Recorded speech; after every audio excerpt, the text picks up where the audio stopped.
Today I'm going to talk about my thoughts on the upcoming Star Wars spin-off, Rogue One. I simply want to be kept on record stating how I feel about the movie before it comes out, so later when I actually see it I won't be able to claim anything different about my expectations. But before I talk about Rogue One, I have to first go back and talk about my thoughts on Episode 7, The Force Awakens, before it actually came out. I'll be honest, back then I was against it. I was against the idea of another sequel about Jedi fighting Siths, because Return of the Jedi showed us the end of the dark side of the Force, and I felt any sequel with more of that would just seem like a lame excuse to make more money in a way which disrespects the story of Return of the Jedi.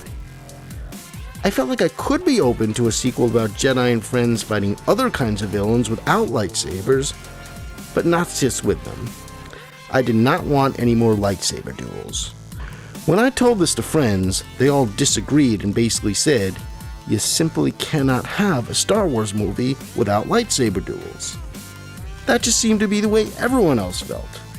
I was clearly outvoted. Now I'll admit that when The Force Awakens finally came out, I found it so entertaining that I just let go of the ideas I originally held against it. I just enjoyed it for what it was. But anyway, now that Rogue One is coming out, I feel like this movie is going to put my original thoughts to the test. Can you have a Star Wars movie that does not have any lightsaber duels, but still entertains audiences? Rogue One will answer that. And for that reason, I'm rooting for this movie to be good and entertaining. Judging by the trailer, I can't say I know enough about the story to have a strong opinion yet. All I can really say is that besides the acting and the music appearing to be good, I like the look of the movie, that it appears to be shot on film, not video. That was definitely one element that I really appreciated about The Force Awakens.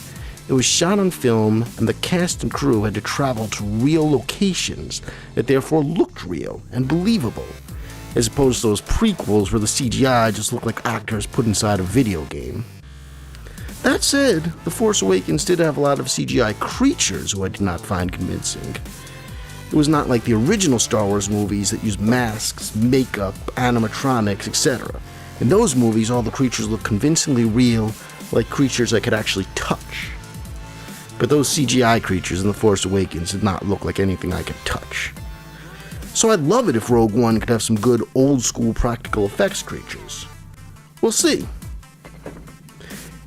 Anyway, I'm getting sidetracked. The simple question it really comes down to for me is this. Can you have a good, entertaining Star Wars movie with no lightsaber duels? I sure hope the answer is yes, but only time will tell for sure. And I can't wait to find out.